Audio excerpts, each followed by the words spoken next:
This next song is from my grandfather. He was a lovely, lovely man. The last 2 years we were in Scotland, I got to live with him and my grandmother.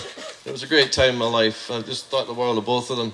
And he was a retired coal miner. I know coal's not exactly the word you want to hear on this island. And I just figured there's a place for coal mines and a place where there isn't coal mines, and maybe this isn't one of them, I was thinking. But he was a retired coal miner. He'd been 84 years old when I was staying with him. And he'd long retired from the pits, but he'd found his own promised land. And his own promised land was his garden shed, where he used to sit in that garden shed and look out at his garden and just admire it and have a great time. He had a bonnet on, you know, a collarless white shirt, suit coat, waistcoat, trousers, you know, the whole bit. A little clay pipe about that long. He'd just sit there and puff that all day, have a great time. And I think there was 3 sunny days in Scotland that year. He sat outside, but mostly sat inside the shed and looked at it. And anyway, he was one of those people who's happy in their own skin, and I like being around people like that, that's for sure. But he came in from the shed one night and he had his dinner like he always did. And then he went and read his paper in his favourite chair like he always did. Then he went up the stairs and he fell asleep and he never woke up. And that was him gone. That was the first person I lost in my life. And at that time, nobody had emigrated yet, so all the family was still in Kilmores. So they all poured into the house that night. And I kind of just sat there in the corner of things and took it all in and thought, man, I'll never forget this as long as I live, you know. And the next day, my dad came down and he says, son, your grandfather's lying upstairs. He says, you can go see him, I'll take you up if you want to go see him. And I said, oh, I don't really want to see him, Dad, you know.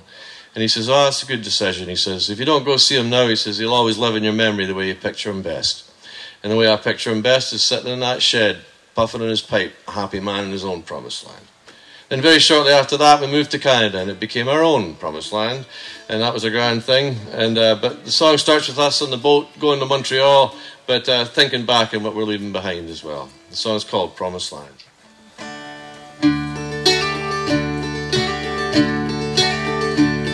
On a bright September day in fall, we sailed away from Montreal, and I hung upon that railing high, waved the world I knew goodbye. Sailed from home across the sea, the other side, the heart of me, and I just stood and waved my hand, and my world at the promised land.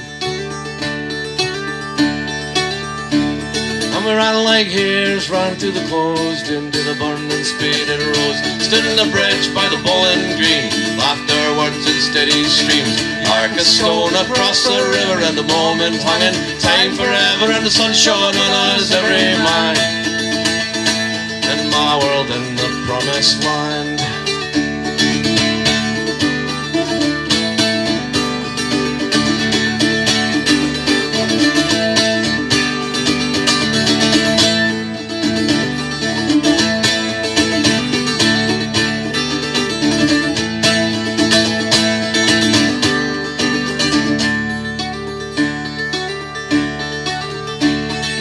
Night come black with death adorned, and Grandpa's deed and Granny's mourning. Brothers and sisters all come down, sat there greeting in the living room. In the emptiness of what was left, we sat there in that house of death, and we hung our heads and we wrung our hands, and my world in the promised land.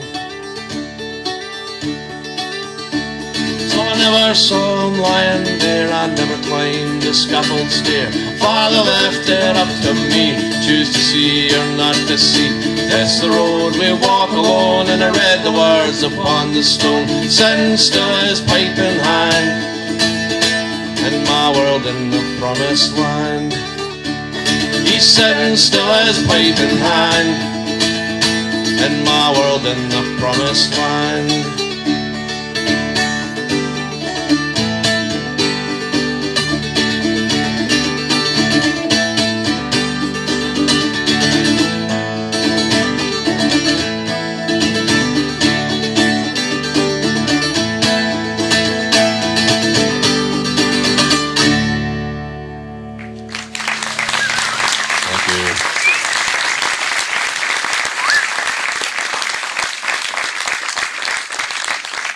I'll just apologise to Mark Atkinson for playing the guitar in front of him.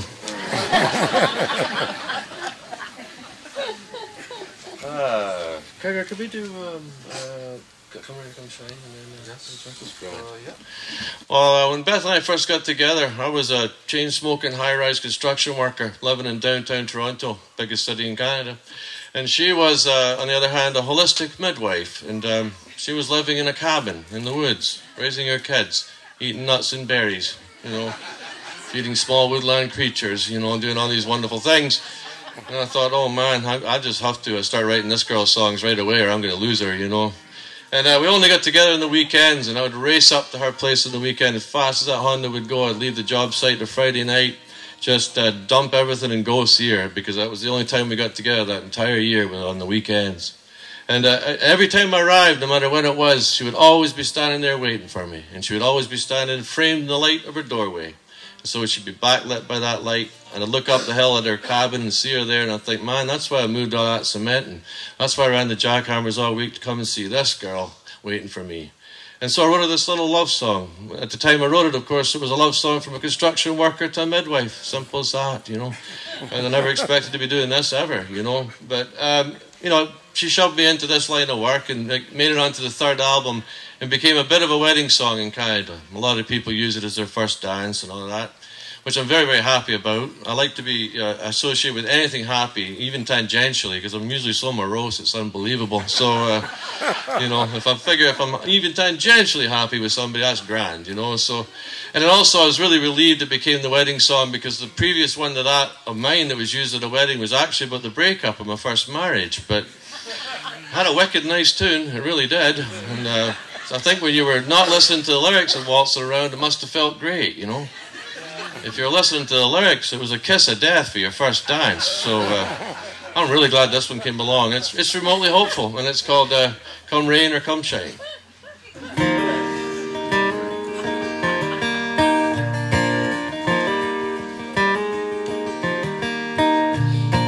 Long road, dark night, nothing but headlights. I'll see some bright lights when I get home to you.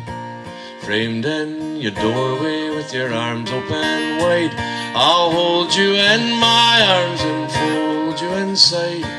I wanna tell you, come rain or come shine, that I'll always be your love if you'll always be mine.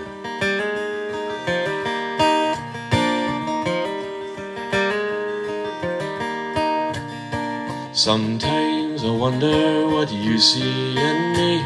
Is it someone you're wishing or hoping I'll be? Sometimes I wonder, I can't help myself. Will your love go someplace with somebody else? I wanna tell you, come rain or come shine, that I'll always be your love if you'll always be mine.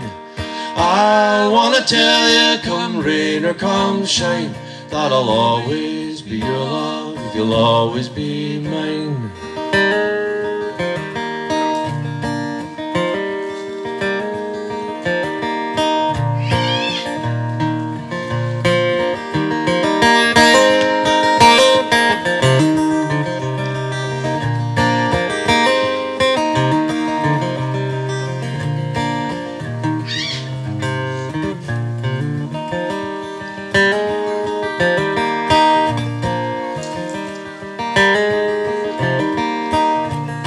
Sometimes you wonder what I see in you.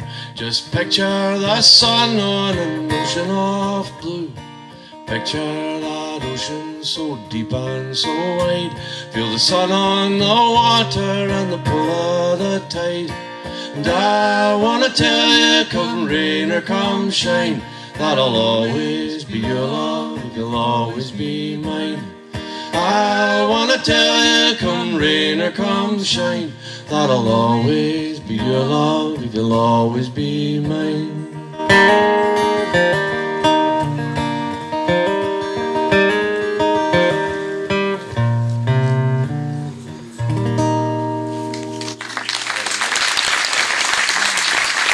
Thank you. Thanks very much.